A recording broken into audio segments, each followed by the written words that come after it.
Imagine a farmhouse in the Kentucky wilderness. The year is 1792. A blood-stained cradle sits rocking on its own. A child is missing, and the family who lived here, the Hartwells, left behind no bodies, no footprints, no explanation. For 2 centuries, whispers of what happened here have spread through Appalachian towns, campfire stories muttered by trembling voices. But behind the myth is something far more sinister, a truth that was buried by the very institutions meant to preserve history, a genetic secret, a sickness passed through bloodlines, and a pact of silence that stretched from frontier churches to the State House itself. Tonight we peel back that silence. What you are about to hear is not folklore. It is testimony, records, and suppressed fragments stitched into a story the American frontier was never meant to reveal. The Hartwell name first appears in county archives in 1792, not long after Kentucky separated from Virginia. Land deeds describe the family as respectable settlers. But beneath that word, respectable, something foul was concealed. Local ministers wrote in their private journals that the Hartwells were set apart, touched by strangeness. Their children grew unusually pale, with eyes that reflected light in unnatural ways. Midwives noted deformities in birth records but scratched them out with ink as if compelled to forget. The Hartwells' neighbors swore they heard chanting through the night woods. Not drunken hymns, something older, something that carried across the valley like the voice of the earth itself, crying. Within months, animals began vanishing, and children from nearby farms went missing. The sheriff claimed it was wolves. The town whispered it was Hartwell blood. By autumn of 1793, the Hartwell household had grown silent. Their fields lay unplowed, and their shutters stayed shut against the light. Travelers passing through described the farmhouse as hollow-eyed, a place that swallowed sound. One man claimed he saw a figure at the upstairs window. A young girl, her face waxy and gray, staring at him without blinking until he fled. Yet when authorities searched the property months later, they found no girl, only a locked trunk containing baby teeth, neatly arranged in rows. Each tooth was scratched with a symbol resembling a spiral. Local officials, already wary of the family's reputation, sealed the case. They told townsfolk not to speak of what they'd seen. They called it hysteria, frontier superstition. But the silence did not end the story. It only deepened it. Church records from the nearby settlement of Harrow Creek reveal something darker. Reverend Caleb Drury, a respected preacher, wrote of secret baptisms held at night for Hartwell children. Unlike ordinary ceremonies, these were done without witnesses, deep in the forest, where no congregation could follow. Drury described their skin as unnaturally cool to the touch, their eyes rolling back as if rejecting the holy water. He confessed to his diary that he felt he was not saving them, but binding them. Soon after, Drury vanished. The church declared him a deserter, erasing his name from its rolls. But his diary survived, hidden in the false bottom of a communion chest until uncovered in the 1920s. Every page bleeds fear. A man of God reduced to trembling at the sight of children. The disappearances grew bolder. In 1796, 3 orphans from Lexington were sent west under state guardianship, their papers assigning them to the Hartwell household. The children were never seen again. Officially, they succumbed to fever. But decades later, bones were found beneath the farmhouse. Small bones, splintered and gnawed. Archaeologists dismissed them as animal remains. Yet locals knew better. A frontier doctor, Dr. Josiah Renner, wrote a private memorandum describing his one encounter with a Hartwell boy. The child was brought in with a deep wound, but his flesh closed unnaturally fast. Renner fled Kentucky the following week, abandoning his practice. His papers note, "What I touched was not human healing. It was hunger made flesh." The Hartwell line did not die in silence. By the mid-1800s, their descendants spread into neighboring towns, taking new names, disguising themselves through marriage. Yet every few years, rumors of strange births resurfaced. Infants born with translucent skin, their veins shining blue beneath like rivers of ice. Men with elongated canines. Women who bled black when cut. The county coroner in 1847 issued a sealed letter warning state officials that the Hartwell bloodline carried a hereditary corruption, unfit for citizenship.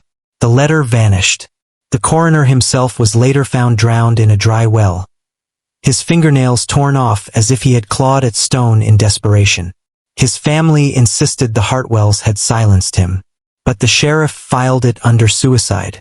By the turn of the century, the Hartwell story had slipped into folklore, dismissed as campfire terror for children.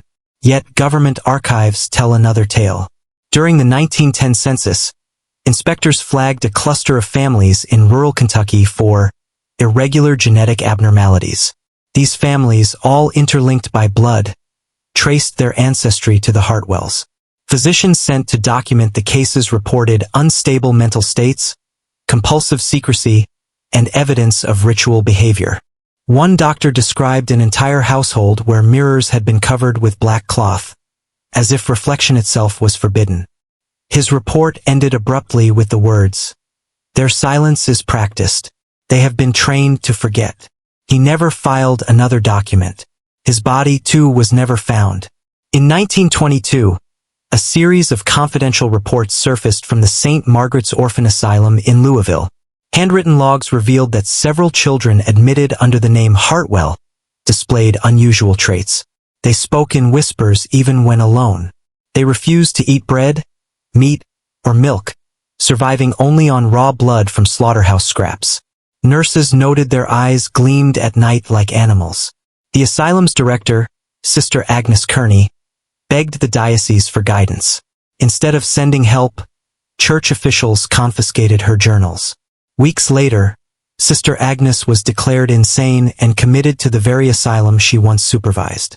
Her final entry, scrawled in a shaking hand, read, "They are teaching the others. The sickness is language now." Government interest deepened during World War I, when the U.S. Army drafted rural men from Kentucky. Medical examiners flagged recruits with surnames distantly linked to the Hartwells. Many were rejected for neurological instability, citing strange reflexes, abnormal blood work, and an aversion to light. One Army physician wrote in a suppressed report that some recruits had teeth marks embedded on their own arms, as if gnawing themselves in hunger during examinations. The War Department ordered the files sealed, claiming it was a matter of regional health privacy. Yet fragments leaked into medical journals in Europe, fueling rumors of an Appalachian strain, a hereditary affliction that defied classification. Even today, those records remain redacted, entire paragraphs blacked out, as if the very act of description was too dangerous. But the Hartwell secret was not confined to bodies. It infected the land itself. In Pike County, farmers abandoned entire tracts after reporting that crops withered overnight, their roots blackened as though poisoned by something beneath the soil. Surveyors discovered shallow graves scattered across the fields, infants interred without coffins, their bones marked with spiral carvings identical to those found in the 1792 trunk. Locals swore they heard cries at dusk, not of children but of something older, rising from the furrows. County records from 1931 described the area as cursed ground, though no official would admit to filing that phrase. It appears only in handwritten margins, as though the clerk could not stop himself from telling the truth, even as he tried to erase it. By the 1930s, social workers assigned to rural Kentucky noted disturbing patterns among families tied to the Hartwell line. They found houses where children were locked in basements for years, emerging pale and silent, unable to speak above a whisper.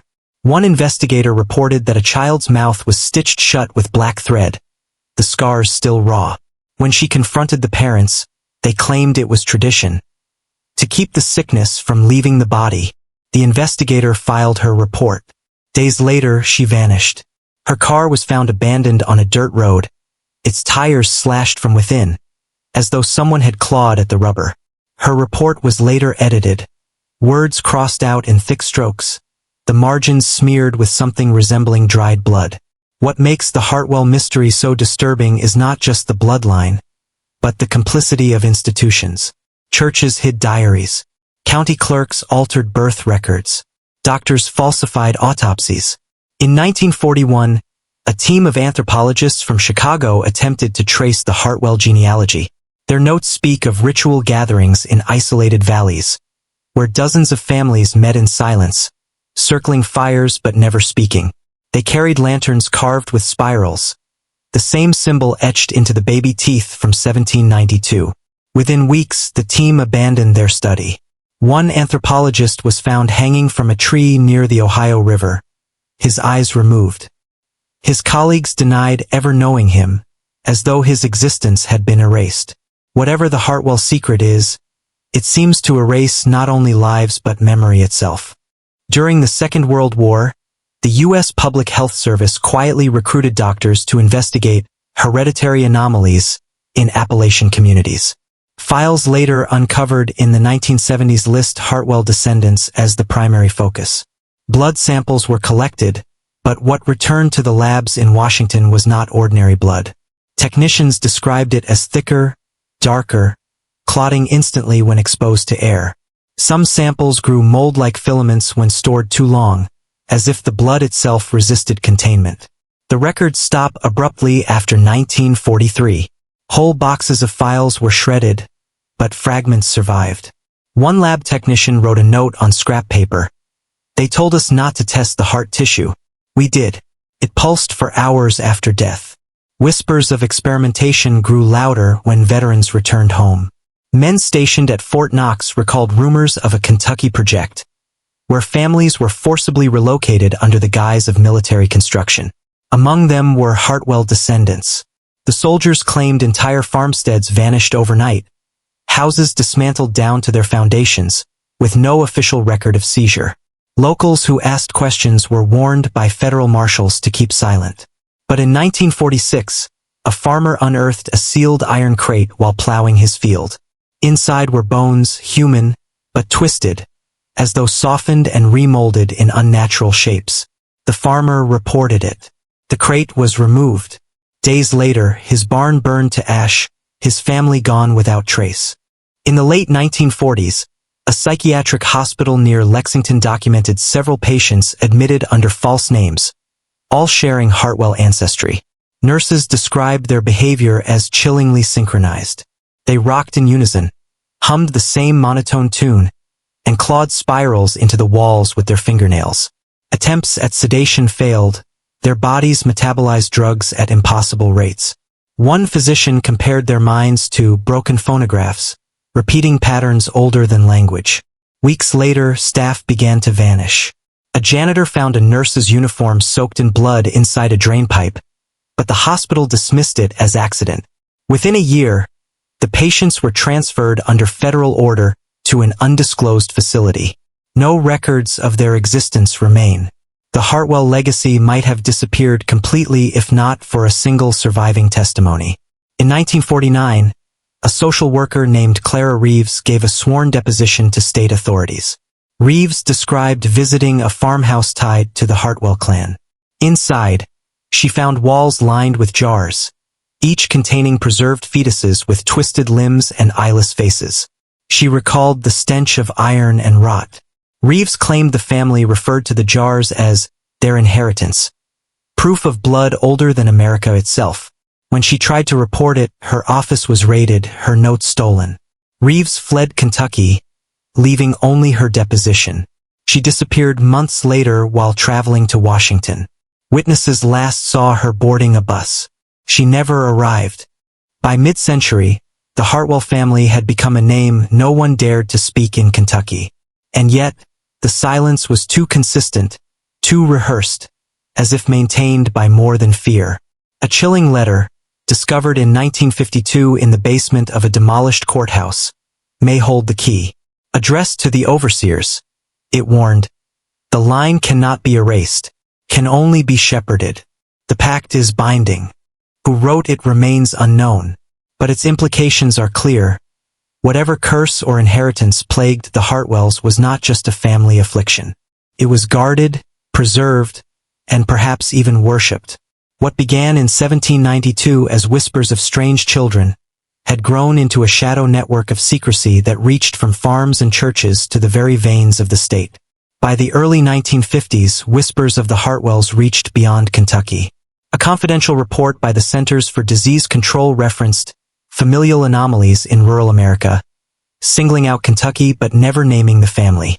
Buried footnotes mention cases of transmission through silence, the belief that children were not merely inheriting traits through blood, but through ritual behaviors passed down in secret.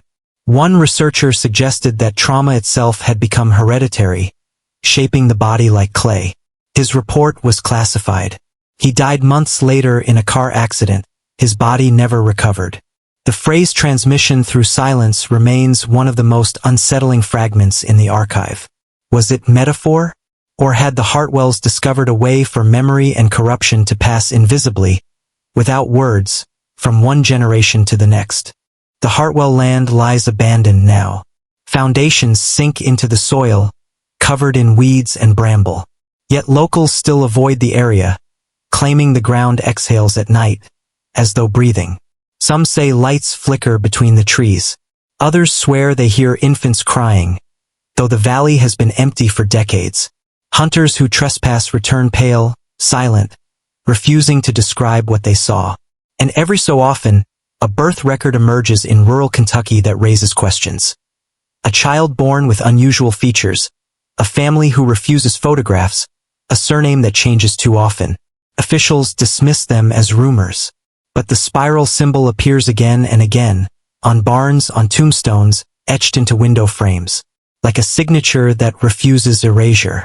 What began with a single farmhouse in 1792 has metastasized into a mystery that refuses to die. The Hartwell family, if that name even still exists, may be scattered across America, their bloodline diluted but never extinguished. And the institutions that once tried to contain them, the churches, the state, even the federal government, remain silent. Perhaps because they know the truth cannot be confronted, only buried. Perhaps because the sickness was never theirs to stop. The question is not whether the Hartwells are gone. The question is how many of us now carry what they carried. When you walk through the dark streets of a quiet town, and you catch the gaze of someone whose eyes do not look away, who watches too long, too still, you may wonder if you are staring at history's most disturbing secret, alive in the body of a stranger. Or worse, waiting in your own reflection.